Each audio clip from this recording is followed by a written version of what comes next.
Jai Hind everyone. Myself, Mrignainy Kansal, Assistant Professor in the IT department, will going to discuss about the topic that is introduction about the software engineering. What is software? First of all, we need to be understand that what is the software, what software is, what they are actually defining it. So the computer program and the associated documentation is cumulative known as a software. That means we having a system. Okay. System with some documentation, with some data of information or the files will cumulative will come a software. Software says I have a program which is in a form of a document.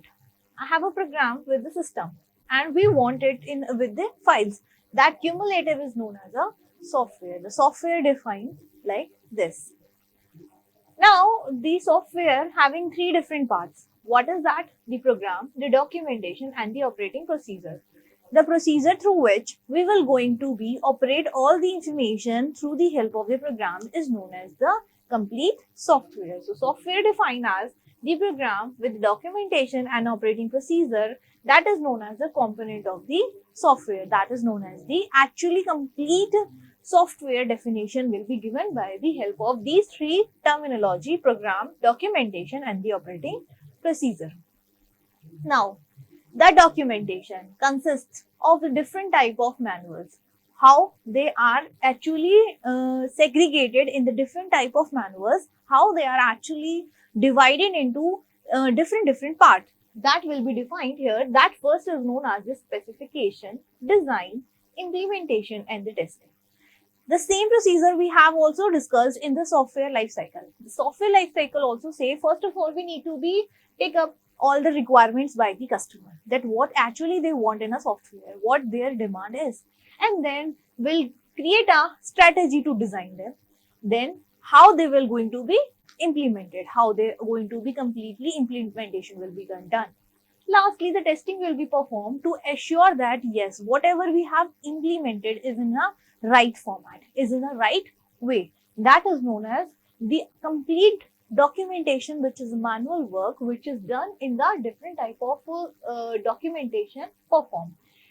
This is the performance which is at the SDLC level. Now, at every level, what documentation is actually performed? The documentation first in the requirement phases, in the analysis phases, requirement about your actually what you actually want at the end product. That is known as the analysis and this specification. First of all, in that we having the formal specification, the context diagram, and the data flow diagram. These three terminology will going to be covered up or to be designed or to be noted down in the form of a documentation when we are at the first phase, that is known as the requirement phase or the analysis phase. Next is the design. The design will define how the requirement will going to be work out with. That design will be defined by the two different entities or the two different manuals, that is known as the flowchart and the ER diagram. Then next we are come up with the implementation, how and what platform you will going to be used to perform or to define your complete design. That is known as the source code listening or the cross reference listing. This is the implementation work which is done by the at the part of the documentation. Last one, we having the testing. In the testing, we create the test data and the test result is in the form of a documentation. So this is the documentation done at each and every level of the SDLC is defined here.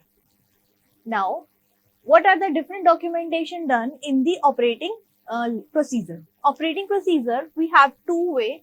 First of all, the user manual and the operational manual. In the user manual, we having the system overview, beginner guide, and the reference guide. But in the operational manual, we having the installation guide and the system administration guide will be going to be defined in the operational manual. That is come up in this documentation. What is the generic and the customized software product? We will going to be categorize the software products in the two way, that is the customized and the generic. As the terminology says is customized, where we are custom or to accumulate or combine the different product in a single product and create a different or a unique product, that is known as a software product. But in the generic is a complete unique procedure which is defined on the basis of the customer overview or the customer demands. So the generic products are developed for the annoys customers. The target is generally the entire world and making many copies as expected to be sold. So the infrastructure software like the operating system, compiler, analyzer, and the word procedure will going to be have a this category, that is your generic product. Next is a customized product. The customized product are actually developed particularly for the particular specific type of a customer. That customer or the specific product is designed and developed as per the customer requirement. The requirement you will going to be share with it. The most of the development projects say about the 80% come under this category where we are actually customizing the product in the form of the node. That is known as the our generic customized product.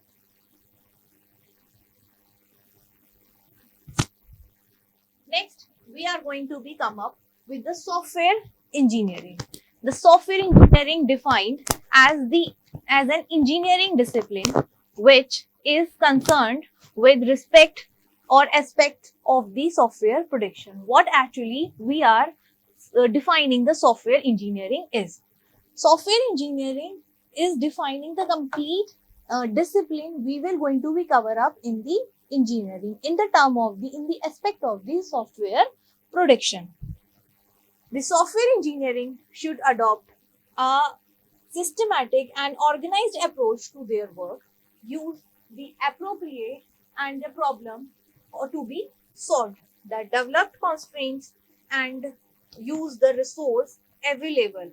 That is come up in the category of the software engineering. We will having the different terminology which define what is the software engineering is. Now the software engineering, a strategy for production high quality software which satisfy the customer requirements and is within budget.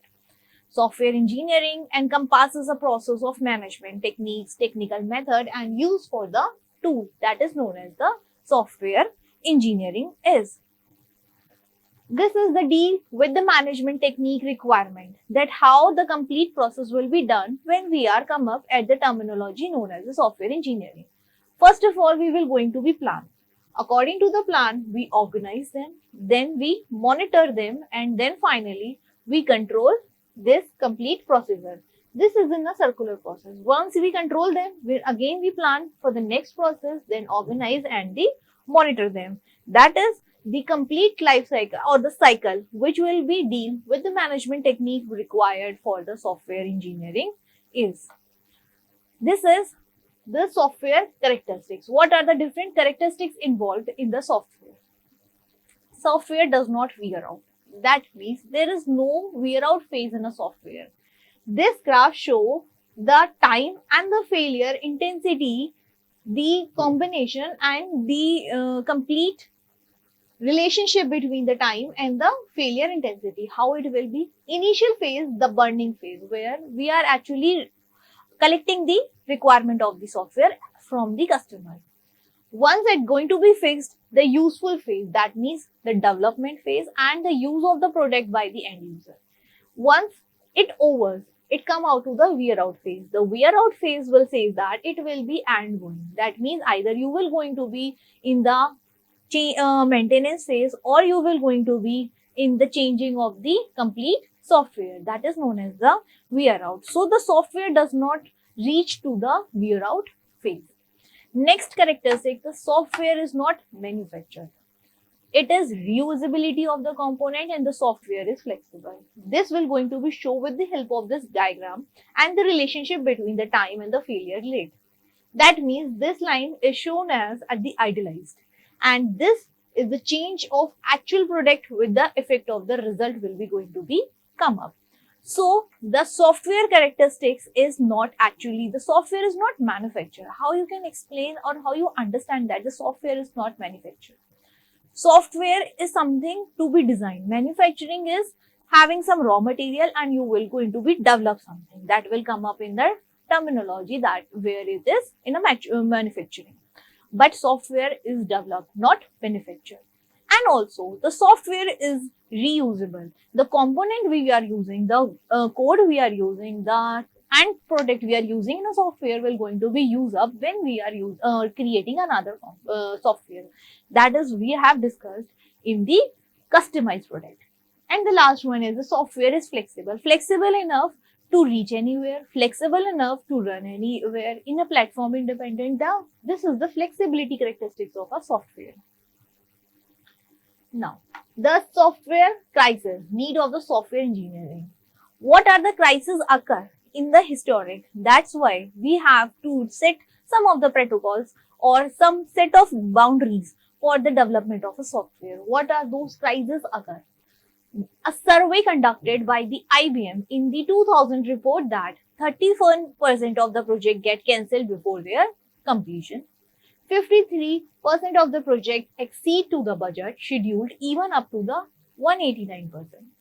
Or 94% of the project have many restarts. So this is the survey which is done by the IBM and reported in the 2000. That how the software actually, the effort we are giving to the software development is not sufficient enough, and we are not came up to the result, and we are not reaching to the result.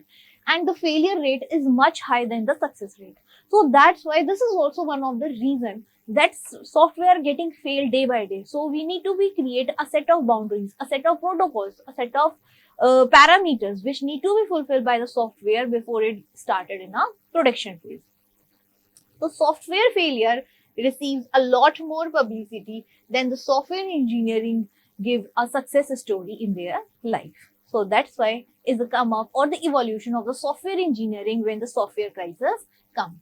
So software industry is in crisis how? The failure rate are 31%. Success rate are only 16% and over budget, and that's why the cancellation of the software is having the 53%. So that's why this is one of the parameter or the analysis done by the IBM and the analysis done by all the industrialists that how much failure are there, how much losses are there instead of getting gain from the software. That's why there is a come up with the limelight story of the software engineering. The story, this is the sorry state of the software engineering today, that the success rate is still 28, cancellation are 23, completed late, over budget, and with the feature missing is the 49. So data on the 28,000 projects completed in 2000. Still, this is a very sorry state for the software engineering today, that we are only achieved the success rate of 28 and before we having the success rate of 16%.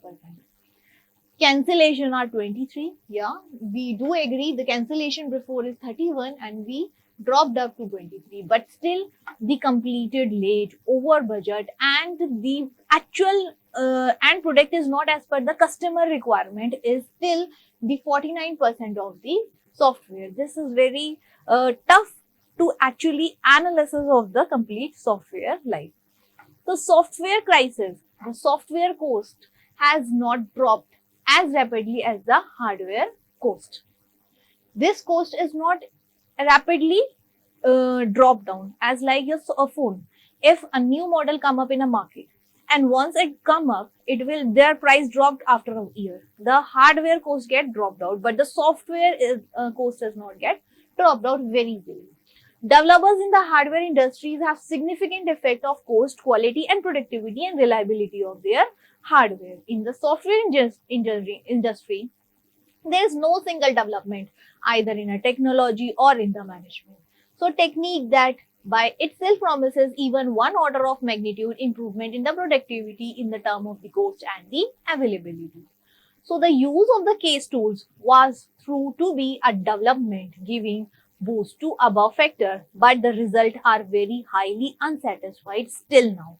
When we are come up with the story of the software engineering after the software crisis, and what actually we are observing in the software crisis is we having a great drop of prices in the hardware as compared to the software.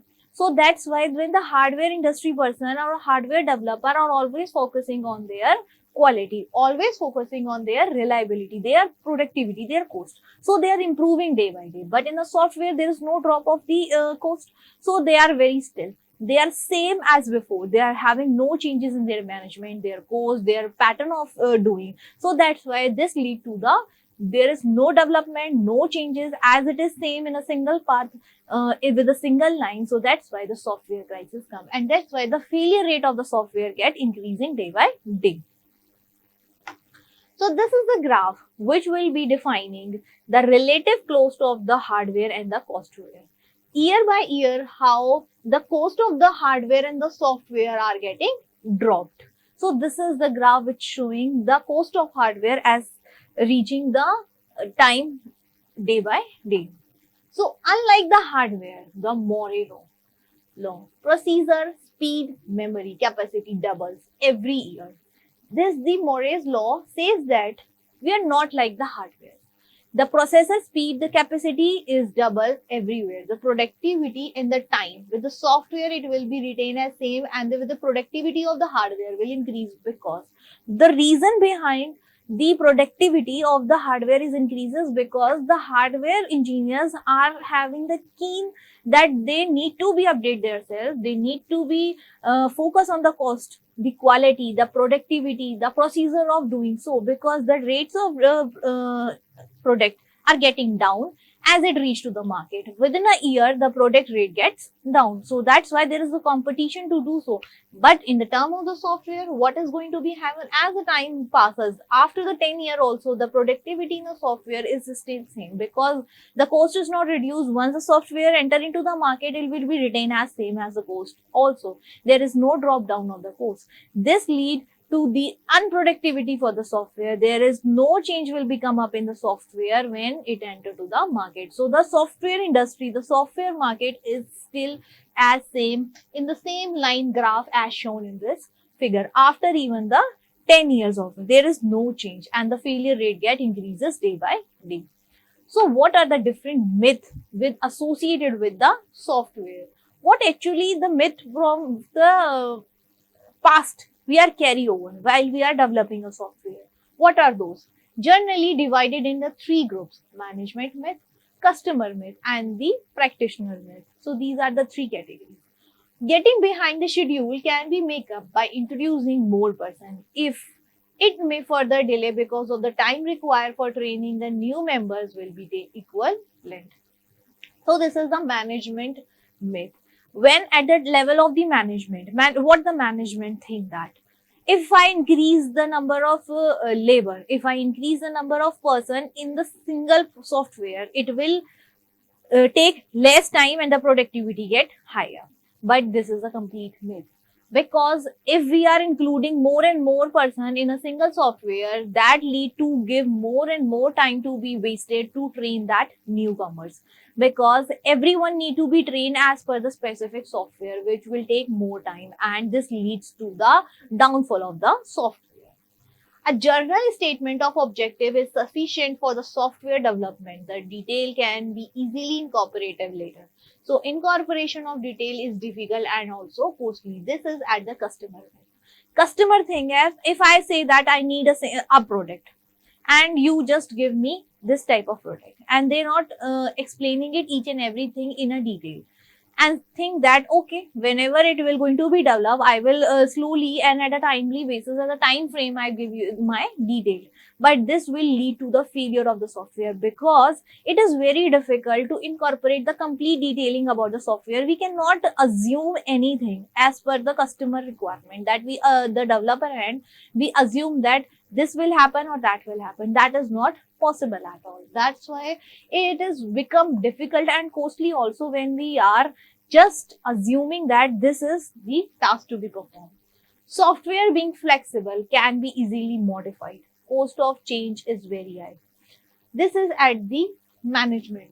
The management think that the software is very flexible. We can easily change at any time the customer asks me to change so, but it is very difficult for the developers to change the complete functionality at the end when it is completely developed.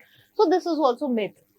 Quality can be accessed only after getting the running product. Quality assurance is an umbrella activity which being since inception and cover all the phases of the development. So this is at the practitioner. Practitioner says that if at the end when the complete product is going to be developed, only then the productivity, only then the complete quality of the product is going to be checked. But this is completely a myth. The quality need to be checked at every level of the software development lifecycle. Only then you can achieve a good quality at the end product. It is not very simple and is very not simple and cup of tea to just achieve the quality at the end of the product or the at end of the software. Once the software has been written and get to work, our job is over. Sooner you can become to write a code, the longer it will take you to be done. This is at the practitioner and think that once I write the code, that means my task is completely over. I need not to be perform anything more. But this is very wrong, because the code is not sufficient only, where till then you are not completely test them, the quality assurance to be proved properly, your work is not over till then. Working program is the only deliverable. Documentation include the user and the operation are also be the deliverable. The working program is not the only deliver product you will produce or deliver to the customer. With that, you need to be provide the user an operational manual that how to operate that software, because not customer is very familiar at the initial phase that how to be operate that as like a developer is. So software engineering make the things complex and make slow down the process. Principles and practice of the software improve the quality of the software. The practitioner says that if I incorporate the software engineering, that means the set of protocol, the quality assurance, the parameters and standard, if I follow all that, that will take more time to complete the software and will also take more cost to make them. This is completely a myth. If once you actually incorporate the software engineering, that means at the end of the product which is delivered to the customer will going to be the very healthy and a correct product. There is no need to be changed. That is known as this is completely a myth. Now, the productivity and the pupil. Productivity and the pupil will be like this. Once as the pupil will increases, at certain point of time the productivity increases. But if you increase more and more people in a software, that the productivity get lower down. Why? Because at every level of the new people you will going to be add in a software, you need to be train them, you need to be convey each and every message to them, how to operate them, how to work with them, how to doing the things with them. So the early error detection saves the money. That is true. At the early error, at the time of the specification, if you detect the error, it will cost only $1. But at the design phase, it will increase. At the coding phase, it will or more increase. At the testing phase, it will increase, and the graph will be increases timely as the you are come up with the end of the product. Now the software process. The software process is the way in which we produce the software. What is the actual procedure we will going to be followed to produce the software? Not enough time or the lack of knowledge will going to be difficult for making the software. Wrong motivation, insufficient commitment will lead to the failure of the product. Why? If I'm checking the graph between the time and the productivity, initial phase it will be constant. But as the time increases, the productivity will also decreases and it will be improved once the complete documentation was going to be fixed up at once. So the procedure need to be very clear and defined to the developer while they are actually producing the software. Software application, system software used to improve the efficiency of the other softwares, that is compiler, editors, device. Real-time softwares used to monitor and control, analyze the real-world events occur. Embedded software placed in a room control various functions of the system. Business software that will used to process the business applications. AI software used to solve the non-algorithmic problems. Engineering, the scientific software, huge computing required like a MATLAB, like the CAT, like the CAM packages. Web-based software, web application software like the HTML, Java, these are the different application to be followed as the application of the software. So the software application is system software, real-time software, embedded software, business software, personal software, artificial, web-based software, engineering and scientific software. This is the complete application where actually the software are using in our day-to-day life.